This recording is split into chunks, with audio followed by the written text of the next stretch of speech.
বন্ধুসকল, আপোনালোক বহুতে কৈ থাকে কলিজাৰ বিষয়ে, কলিজা কেনেকৈ কি হ'ল, গোটেই কথাবিলাক সুধি থাকে বহুতে, জানিবলৈ ইচ্ছা কৰে তাৰ বিষয়ে। মই কিছুমানে ভাল পায়, কিছুমানেতো আকৌ বেয়া পায়। এইখিনিতে মই কওঁ কথা এটা। অনামিকা বশিষ্ঠ নামৰ এগৰাকী ছোৱালীয়ে কলিজাৰ কথা ইমান বেয়াকৈ কৈছে, কিয় দেখুৱাই থাকিব লাগে সেই বেমাৰী ছোৱালীজনীক। আচলতে মই তাইক দেখুৱাই নাথাকোঁ। এতিয়া ভাত খাইছে দেউতাকৰ লগত, তাইকো দেখুৱাবই লাগিব। আমি তিনিটাই মানুহ, দেউতাক, মই আৰু কলিজা।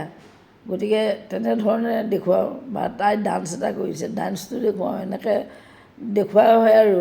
কিন্তু ইমান মানুহে ছাপৰ্টো কৰে তাইক। তেওঁ কৈছে যে দেখুৱাব লাগে ভিউজৰ আশাত। আৰে ভিউজৰ আশাত নাচাব, কমেণ্ট চবেই ইমান ভাল বুলি দিয়ে, তেতিয়াহ'লে তুমি এই কথাটো কিয় ক'ব লাগে? তুমি এগৰাকী ছোৱালী হৈ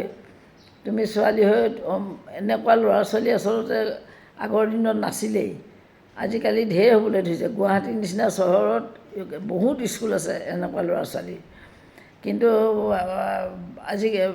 আজিকালি সেইবিলাকৰ ট্ৰিটমেণ্ট ওলাইছে। চবৰে নহয় অৱশ্যে। চিত্ৰালীৰ যিটো কলিজাৰ বেমাৰ, সেইটো ডাউন চিণ্ড্ৰম বুলি কয়। ডাউন চিণ্ড্ৰম ল'ৰা ছোৱালীবোৰ বহুত ভালেই। কিছুমান ল'ৰা ছোৱালী প্ৰব্লেম থকা ল'ৰা ছোৱালীয়ে মূৰটো থিৰে ৰাখিব নোৱাৰে জন্মৰ পৰাই, আৰু লেলাৱতিয়াই থাকিব, হাত ভৰি চব ধৰণৰ এনেকৈ ঢিলা, সেই তেনেকুৱা। ময়ো আশীৰ্বাদ কৰিছোঁ অনিময়ীয় বশিষ্ঠত তোমাৰ যাতে তেনেকুৱা একেলগে দুটা হয়, তেতিয়াহে তুমি অনুভৱ কৰিবা যে এনেকুৱা মাতৃবিলাকৰ মনবিলাক কেনেকুৱা লাগে। তোমাকো মই তেনেকুৱা হ'বলৈ আশীৰ্বাদ দিছোঁ দেই।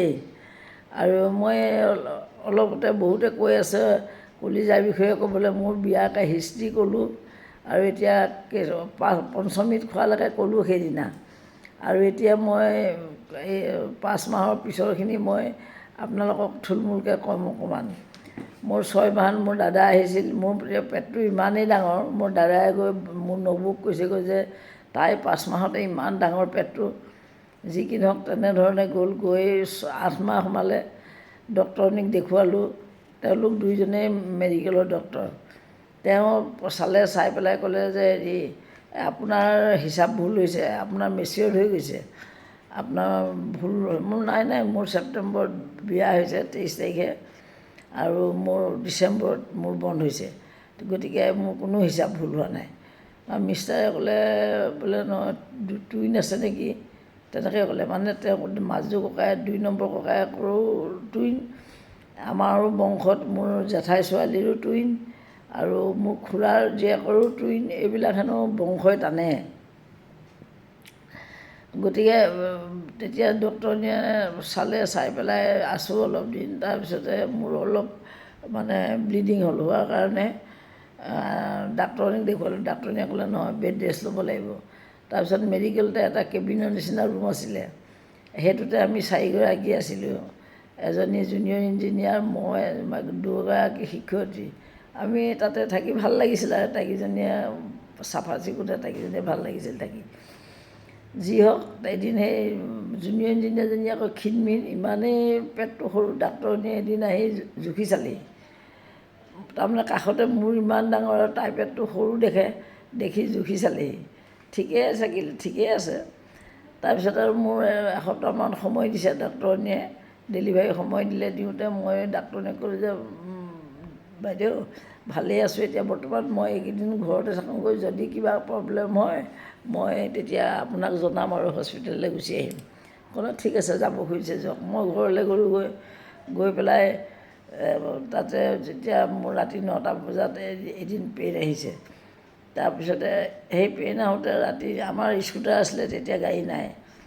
ওচৰৰ নাৰিকলবস্তি এৰিয়া গোটেই মানুহখিনি, ইমান ডাঙৰ ডাঙৰ মানুহ, DC কমিশ্যনাৰ, ডাইৰেক্টৰ, গোটেই আৰু তেনেকুৱা ৰিটায়াৰ্ড পাৰ্চন, ময়ে সৰু আৰু বোৱাৰীৰ ভিতৰত। তাৰপিছতে চবেই ইমান মোক মৰম কৰে, চবেই কৈ থৈ, তোমালোকে ৰাতি কিবা হ'লে ক'বা, আমাৰ গাড়ী লৈ যাম, ইঘৰে আহি কয়।